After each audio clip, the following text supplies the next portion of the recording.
sehari-hari kelihatan seperti soleh, rajin, beribadah. Tetapi giliran marah, marah. Giliran tidak suka, menghujat. Ada nggak? Ada apa banyak? Nah, ini masalah. Dan nanti kita akan telusuri di mana sebetulnya akar masalahnya. Bapak Ibu mendapatkan kabar, ya, mendapatkan kabar bahwa si A itu kemarin ketemu si B membicarakan Bapak Ibu. Kabar ini, kabar. Mau diapakan ini informasi? Mau diapakan? Dipercaya? Begitu kita percaya, padahal si orang ini sekedar untuk mengganggu ketentraman kita. Dia suka kalau kita tidak tentram. Apa masalahnya? Semoga saya bisa membantu masalah yang terjadi. Kan enak. Pertama, kita tidak menekan orang lain, tidak menimbulkan kegaduhan. Yang kedua, tafsiran tentang kenapa uang itu tidak kembali pada waktunya. Semua ada dalam kendali saya.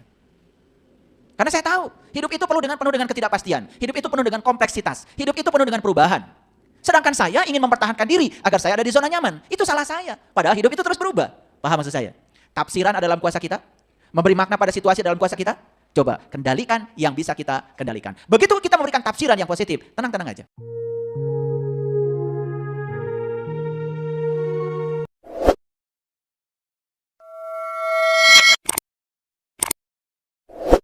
Yang kedua, ya, dia mampu mengatur reaksi terhadap situasi. Mengatur reaksi terhadap situasi berarti dia mengatur emosi. Ya, yang ketiga, biasanya orang yang sudah mampu mengendalikan diri tidak berfokus pada masalah, berfokus pada solusi. Belum ngerti? Oke. Kalau piring di rumah pecah, tidak perlu marah. Karena marah tidak akan bisa membuat piring jadi bersatu lagi. Berfokus pada solusi. Solusinya apa? Itu pecahan-pecahan piring, ya, pastikan aman. Karena kita punya cucu, punya anak yang kecil-kecil, ya. Ya. Kalau marah-marah yang kelewat tuh pecahan-pecahan. Nanti berikutnya kita sendiri yang marah-marah ketusuk duri dari pecahan itu. Karena kitanya tidak waspada. Mungkin ada yang pernah mengalami ini di sini, saya tahu. Paham ya? Berbasis pada solusi. Ya, gitu. Yang keempat, ya, orang yang mampu, ya, mengendalikan diri, punya kemampuan berkomunikasi dengan orang lain selalu bagus. Sekalipun dia berada pada situasi yang sebetulnya tertekan. Tapi karena dia bisa mengendalikan emosinya, komunikasi dengan orang lain selalu terjaga. Lihat orang-orang yang putus komunikasi, biasanya orang-orang yang gagal mengendalikan diri. Ya, satu kesalahan kecil aja timbul kata-kata yang menyakitkan dan itu memancing kemarahan dari pihak lain. Setuju? Sering mengalami ini? Seringlah pengalaman saya tahu. Dan semua yang hadir hari ini memang harus dengar ini. Ya. Orang yang sudah mampu mengendalikan diri punya ketegasan, punya keteguhan, punya prinsip yang dia jaga. Yang saya bilang tadi, dia pertahankan harga dirinya, dia pertahankan kesehatan dirinya. Karena dia tahu marah itu tidak ada artinya, hanya akan melukai dirinya sendiri. Masih ingat kajian saya yang tempo hari? Ya, kita yang meminum racun tapi berharap orang lain yang menderita. Sudah lewat ya, sudah diulang di YouTube. Oke. Jadi hari ini naik kelas ya sedikit. Ya. Nah, orang yang sudah bisa mengendalikan diri, ya, mengendalikan diri, bahkan tidak takut untuk meminta bantuan kepada pihak lain. Tidak gengsi. Tidak gengsi. Ya. Oke. Karena dia sudah dia bisa berkolaborasi dengan siapapun. Nah, secara global sebelum saya masuk ke detail-detailnya, tangkap dulu. Bagaimana cara mengendalikan diri secara umum? Satu, ya, membaca situasi diri dan lingkungan. Belajar membaca situasi. Jangan menimbulkan keonaran. Jangan merusak ketentraman. Jangan menimbulkan kegaduhan. Yang kedua, kontrol dan kelola faktor-faktor perilaku yang sesuai dengan situasi dan kondisi. Nah, inilah pentingnya belajar kesadaran. Banyak gak orang, ya, yang sehari-hari kelihatan seperti soleh, rajin, beribadah. Tetapi giliran marah. Giliran tidak suka, menghujat. Ada gak? Ada apa banyak? Ini masalah. Dan nanti kita akan telusuri di mana sebetulnya akar masalahnya. Mengolah informasi yang tidak diharapkan dengan cara memberi tafsiran dan nilai yang membuat kita tenang. Contoh, mengolah informasi supaya kita tetap tenang. Sederhana aja. Ya. Misalnya, ya, tiba-tiba Bapak Ibu mendapatkan kabar, ya, mendapatkan kabar bahwa si A itu kemarin ketemu si B membicarakan Bapak Ibu. Kabar ini, kabar. Mau diapakan ini informasi? Mau diapakan? Dipercaya? Begitu kita percaya, padahal si orang ini sekedar untuk mengganggu ketentraman kita. Dia suka kalau kita tidak tentram. Jatuh nggak langsung saat itu? Jatuh. Bikin WA, angkat telepon. Langsung marah-marah sama si A, sama si B. Padahal itu cuma kabar saja. Betul nggak? Gitu. Nah, ketika kita memberi tafsiran yang buruk terhadap satu situasi, kita pun jadi bereaksi buruk. Padahal tafsiran itu ada dalam kuasa kita nggak? Tafsiran ada dalam kendali kita nggak? Ada. Ya, saya bisnis. Ya, saya nanam modal. Tanggal sekian harusnya modal saya kembali. Ini kenyataan. Ternyata di tanggalnya tidak kembali. Saya tidak langsung kemudian marah, angkat telepon, ya, kepada orang yang mengelola dana saya. Saya berkomunikasi dengan tenang. Saya percaya karena uang saya itu adalah uang berkah, pasti akan kembali. Saya dengarkan apa masalahnya. Semoga saya bisa membantu masalah yang terjadi. Kan enak. Pertama, kita tidak menekan orang lain, tidak menimbulkan kegaduhan. Yang kedua, tafsiran tentang kenapa uang itu tidak kembali pada waktunya, semua ada dalam kendali saya. Karena saya tahu hidup itu penuh dengan ketidakpastian. Hidup itu penuh dengan kompleksitas. Hidup itu penuh dengan perubahan. Sedangkan saya ingin mempertahankan diri agar saya ada di zona nyaman. Itu salah saya. Padahal hidup itu terus berubah. Paham maksud saya? Tafsiran ada dalam kuasa kita. Memberi makna pada situasi dalam kuasa kita. Coba kendalikan yang bisa kita kendalikan. Begitu kita memberikan tafsiran yang positif, tenang-tenang aja. Bahwa soal waktunya meleset gak apa-apa. Karena hidup itu perubahan. Hidup itu adalah ya perjalanan ketidaksempurnaan yang berkelanjutan. Dan kalau kita berharap hidup itu selalu sempurna, bahkan kita menuntut kesempurnaan dari yang jelas-jelas tidak sempurna, yang salah kita. Betul apa tidak? Nah ini kadang-kadang ya kita ini sering lupa. Kita saja sering membuat kesalahan. Tapi kita menuntut orang lain agar tidak melakukan kesalahan. Betul apa betul? Memperhitungkan keadaan yang tidak baik atau tidak menyenangkan, kemudian memberi tanggapan dengan segala pertimbangan. Ini cara-cara yang umum, Nanti saya akan berikan di akhir sesi ini cara-cara yang lebih spesifik. Tapi sebelumnya kita baca dulu Quran surat Al-Mujadilah, surat ke-58 ayat yang ke-19 ini.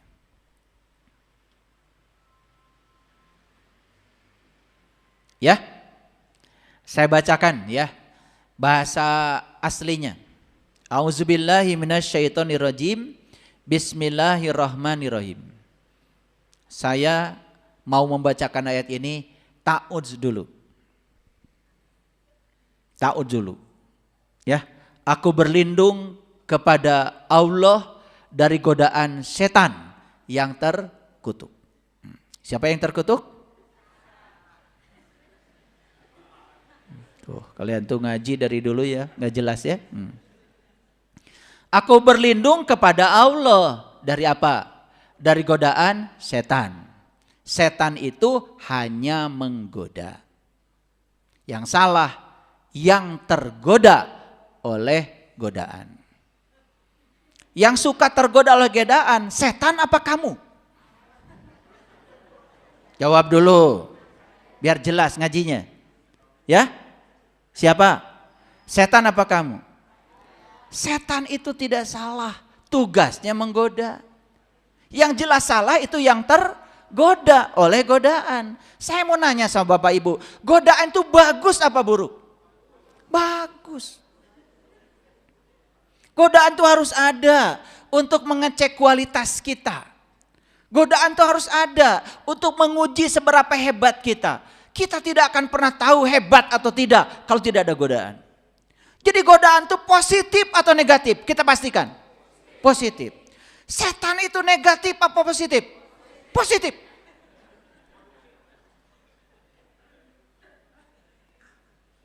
Paham? Yang tergoda oleh godaan setan itu yang negatif. Jadi siapa yang terkutuk? Setan apa yang tergoda? Nah, yang terkutuk itu mereka yang gagal berlindung kepada Allah. Siapapun yang gagal berlindung kepada Allah, itulah yang terkutuk. Siapa yang mengutuk? Kegagalanmu ketika berlindung kepada Allah, itu yang mengutukmu. Perlu saya jelaskan? Oke. Ada terbesik di sini. Nah, setan itu di sini.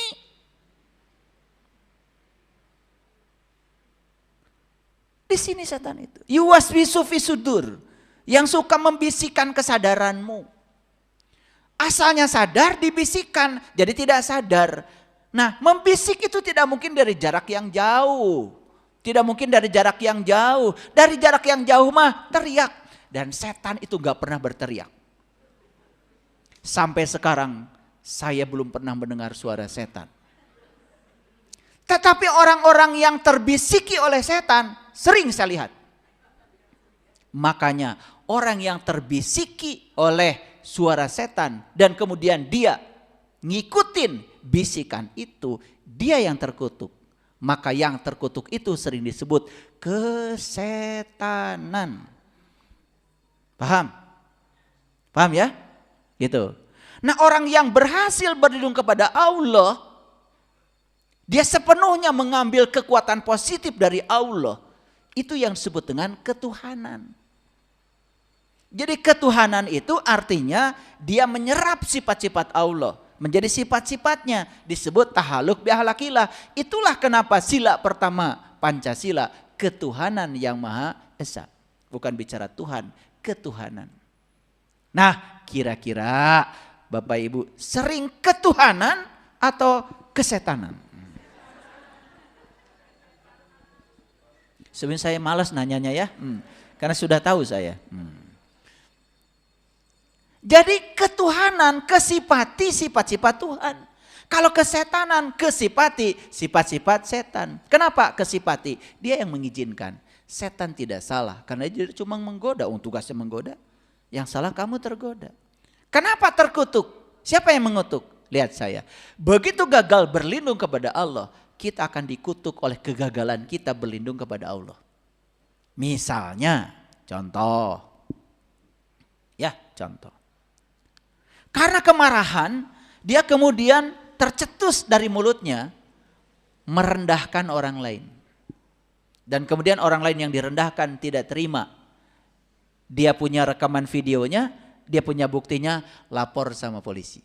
Akhirnya dia diproses secara hukum, masuk dalam pencemaran nama baik. Ya, banyak prosesnya? Banyak. Dia akan diinterogasi oleh polisi dan terus dan berujunglah dia memasuki ya penjara. Siapa yang mengutuk dia? Tuhan? Allah? Siapa yang mengutuk dia? Kegagalan dia ketika berlindung kepada Allah. Ketika dia berlindung pada Allahnya berhasil, kata-kata kotor itu tidak keluar. Maka dia menjadi terlindungi. Ini pelajaran penting. Karena saya bertanya di semua pengajian, ya saya tanya, A'udzubillahi minasyaitonirrajim. Aku berlindung kepada Allah dari godaan setan yang terkutuk. Saya tanya, siapa yang terkutuk? Semua jawabannya setan. Siapa yang mengutuk? Jawabannya semua Allah. Itulah pengajian ketidaksadaran. Masa iya Allah mengutuk? Bukankah dia maha pengasih, maha penyayang, dia maha pemaaf, dia maha luas. Bahkan Allah itu tidak pernah menyalahkan. Allah hanya menegur supaya kamu tambah baik. Karena apa? Jauh dari Allah, hidupmu menjadi berantakan. Dekat dengan Allah, hidupmu menjadi damai. Karena Allah adalah kekuatan positif. Paham sampai sini? Oke, saya ulang. Siapa yang terkutuk? Yang gagal berlindung kepada Allah. Ya siapa? Nah, biar jelas. Siapa yang mengutuk? Kegagalannya ketika berlindung kepada Allah. Bukan Allah yang mengutuk. Paham sampai sini? Oke, makanya saya baca dulu. A'udzubillahi minasyaitonirrajim. Mau bahas ayat ini. Supaya kita tidak terkutuk oleh kegagalan kita berlindung kepada Allah. Yes, sampai sini. Oke. Rada cerdas sedikit ya. Ya, makanya kalau mau pengajian hari Rabu, khusus hari Rabu minum jus ya. Biar cerdas sedikit. Udah minum jus belum? Udah diajarin sama saya jus 8. Apel Malang, Sunkist, ya, wortel, bawang bombay, jahe, kunyit, ya, sedikit nanas, sedikit madu. Blender, minum pagi-pagi itu sarapannya, ya, biar rada encer sedikit ya mendengarkan kajian ini. Karena ini kajian hanya untuk orang-orang yang ya encer sedikit lah. Kalau udah butak, nah butak udah susah menerima kebenaran, ini udah skip aja, jangan nonton video saya, ya, skip. Nunggu ya 1000 tahun lagi barangkali ya, nanti baru nonton. Oke, ya. Istahwaza alaihimus syaitan fa'ansahum zikrallah. Ulaika hizbus syaitan. Ala inna hizbus syaitan humul khasirin. Oke. Syaitan itu telah menguasai mereka, lalu menjadikan mereka lupa mengingat kepada Allah. Udah, stop dulu sampai di situ. Jadi syaitan itu telah menguasai mereka. Siapa mereka di sini? Yang mengizinkan dikuasai oleh syaitan. Nah, siapapun yang mengizinkan dikuasai oleh syaitan, maka dia akan lupa kepada Allah. Oke. Kan selama ini kita menganggap setan itu sebuah entitas di luar diri kita yang ngejar-ngejar kita, betul? Makanya kalau saya dulu di pesantren dikasih definisi setan itu luar biasa. Setan itu huluna segede muning, awakna segede hurang, ayana dikuring, rupana jiga tah eta. Ini definisi guru saya dulu waktu di pesantren. Ya, huluna segede muning, awakna segede hurang, ayana dikuring, rupana jiga itu. Udah paham ya setan ya? Setan. Setan itu bukan entitas yang terpisah dari diri kita. Bukan. Ya, yuk sekarang kita lihat.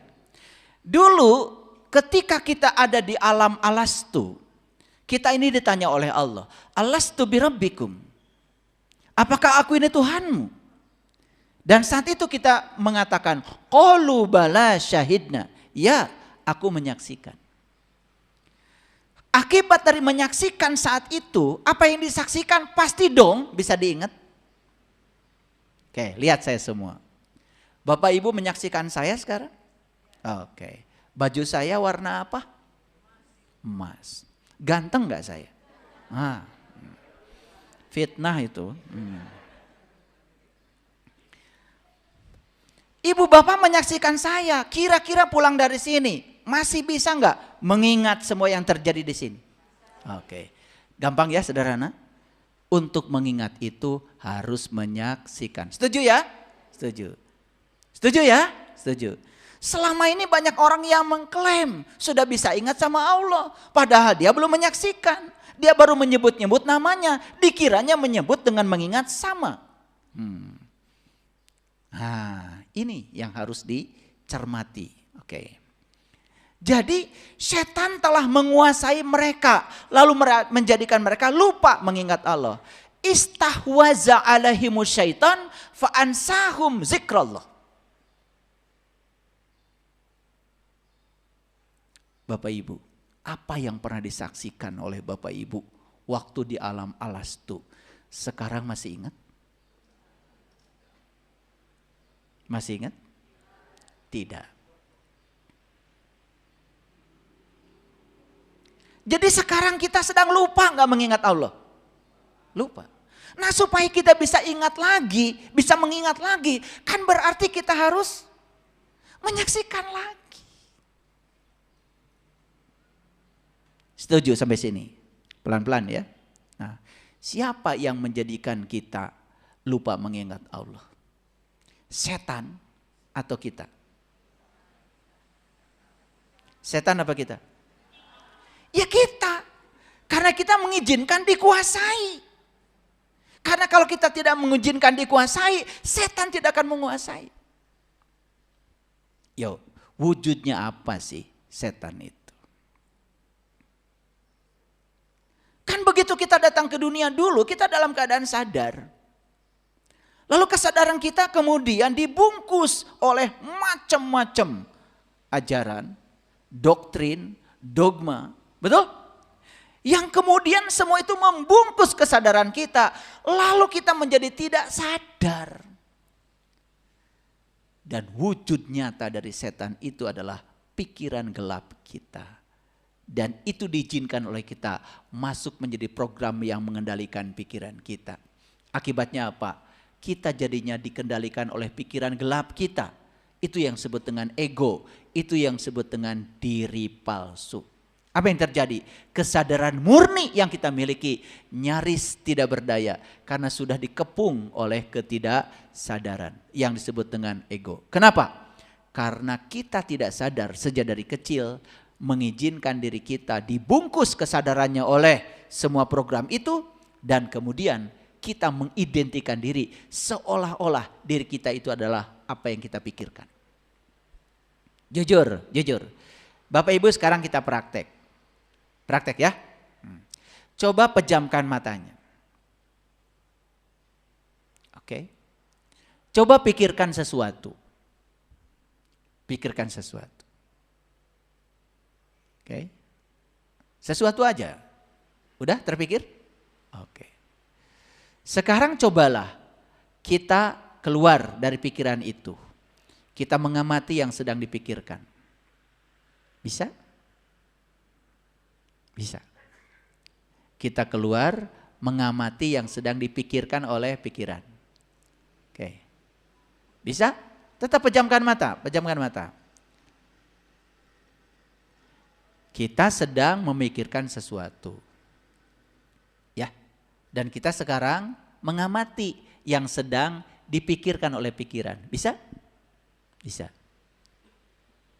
Terus amati pikiran yang sedang memikirkan sesuatu itu. Bisa kan? Bisa kan? Oke, lihat saya semuanya, buka mata. Kita selama ini menganggap kita itu yang memikirkan itu. Padahal kita yang mengamati yang sedang memikirkan itu diri kita, itu yang disebut dengan kesadaran, itu yang namanya kesadaran murni. Ketika kita mengidentifikasi diri kita, pikiran itu, apa yang terjadi? Ada arus di sungai, kita seolah-olah arus itu, ya sudah kita palit. Tapi kalau kita keluar mengamati arus itu di pinggir sungai, nggak ikut palit. Makanya diri sejati kita itu ibarat langit biru. Awan putih, awan hitam datang silih berganti. Ya biarkan saja, kita tidak bisa mengendalikan awan. Tapi langit biru tetap aja biru. Tidak terganggu oleh awan putih, awan hitam. Awan putih, awan hitam. Itulah pikiran kita. Benar, salah, baik, buruk. Ini layar Bapak Ibu. Kalau saya putar video tentang kebakaran, terbakar nggak layar ini? Enggak. Kalau saya putar video tentang banjir, basah nggak layar ini? Harusnya kalau kita bisa memisahkan, saya bukan pikiran, tapi saya adalah si penyaksi dari pikiran. Kita tidak akan pernah basah seperti layar ini. Itu yang membuat kita akan tetap bahagia dan damai. Seberapa berat pun turbulensi eksternal yang terjadi di luar kita. Kita tidak akan pernah layu dengan situasi apapun di luar diri kita. Kenapa Bapak Ibu sering layu? Karena kita menyangka yang dipikirkan oleh pikiran itulah diri kita. Itu identifikasi diri kita sebagai pikiran. Nah, saat kita mengidentifikasi diri kita sebagai pikiran, saat itu kita menjadi rahwana. Siddhasa muka. Kesadaran kita hilang. Manusia yang sedang kehilangan kesadarannya, itulah yang namanya setan. Ketika kesadaran hilang, maka pikiran yang mendominasi dia. Ketika dikendalikan oleh pikiran, nyaris dia tidak berpikir. Lihat saya semuanya. Berpikir artinya menggunakan pikiran. Ulangi, berpikir apa? Oke, jujur ya. Bapak Ibu sering menggunakan pikiran atau digunakan pikiran? Ulangi. Ini belum nyatu dengan saya. Berpikir apa artinya? Menggunakan pikiran. Oke. Bapak Ibu sering menggunakan pikiran atau digunakan pikiran? Oke. Sering mengalami ketuhanan atau kesetanan? Oke. Paham ya? Oke. Kalau digunakan oleh pikiran, siapa yang digunakan dan siapa yang menggunakan? Kan kalau digunakan itu ada dua. Saya digunakan oleh pikiran. Berarti yang menggunakan siapa? Pikiran. Berarti yang digunakan siapa? Saya. Saya yang tidak sadar ini. Tapi kalau kita menggunakan pikiran, berarti yang menggunakan siapa? Kesadaran. Saya yang sadar. Sedang menggunakan pikiran yang bukan saya. Maka pikiran jadi terkendali. Kita sedang berpikir. Kita selama ini mengira berpikir itu mikirin 2 tambah 2, 3 tambah 3. Betul nggak? Makanya kalau orang salah mikir atuh. Tuh. Padahal yang bilang begitu kan setan. Paham ya? Oke. Makanya cerita Ramayana itu kan ringkas. Cerita tentang Rahwana, si penguasa negeri Alengka, penguasa negeri pikiran sedang menguasai kesadaran. Kesadaran namanya Dewi Sinta. Siapa Rama? Rama tuh kita. Kita ini harusnya selalu bergandengan dengan Dewi Sinta, kesadaran kita. Tapi Dewi Sinta dicuri oleh Rahwana, maka kita menjadi Siddhasa muka. Nah, Siddhasa muka, si banyak wajah itu, wajah-wajah palsu semuanya. Itulah setan. Paham ya? Semakin jelas atau semakin tidak jelas? Oh, makin jelas ya. Coba ambil cermin sekarang. Kalau ingin lihat. Coba ambil cermin. Ada cermin di HP? Nanti pulang ke rumah ya, gitu. Selama ini kita mengira setan itu yang suka ngejar-ngejar kita. Yuwaswisu fi sudur. Yang suka mengganggu kesadaran kita. Yang mengganggu kesadaran kita adalah pikiran. Benar, salah, baik, buruk. Itulah wujud setan yang sebenar.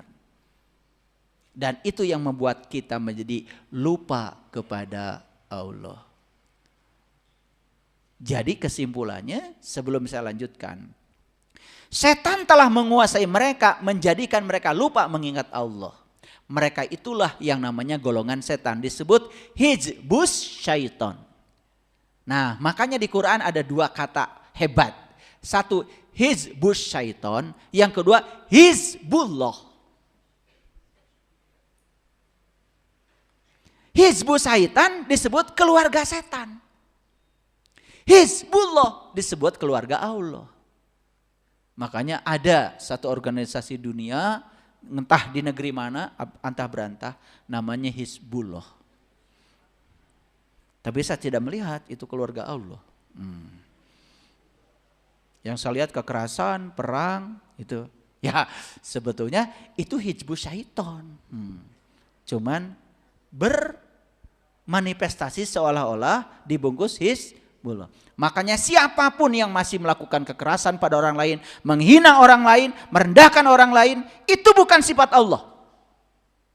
Apalagi merendahkan itu di tempat pengajian, pakai baju sok suci, itu hizbus syaiton.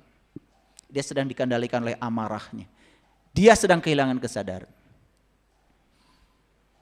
Banyak yang kayak gitu. Siapa di antaranya? Saya suka pengen nanya aja. Oke. Sampai sini clear. Ya. Jadi simpulkan ayat ini. Siapa setan menurut ayat ini?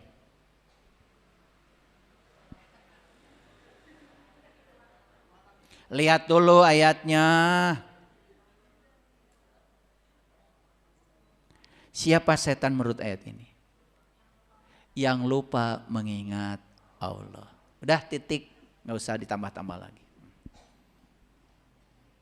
Karena ketika lupa mengingat Allah, dia juga tidak sadar siapa dirinya.